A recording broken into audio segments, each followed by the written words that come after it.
PetTime, redefine your pet life. This is our product. PetTime Remote Pet Feeder. Open the box. You can see an instruction sheet, a warranty card, a plug, and a remote pet feeder. Please make sure all your following operation is under the condition of wireless network. Firstly, open the App Store. Search for PetTime App. Download, then start the App. Click Sign in after starting the App. Then log in.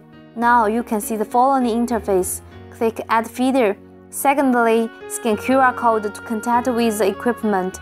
You can scan the QR code on the hopper or on the instruction sheet. Click Sure. Now your device is successfully added. Click here to enter into the feeder interface. Click here, you can video with your pet. You can input how many grams you want to feed your pet. Then click Feed Now. You can also click Temperature to present time and quantity. See temperature, humidity here and check the diet records of your pet here.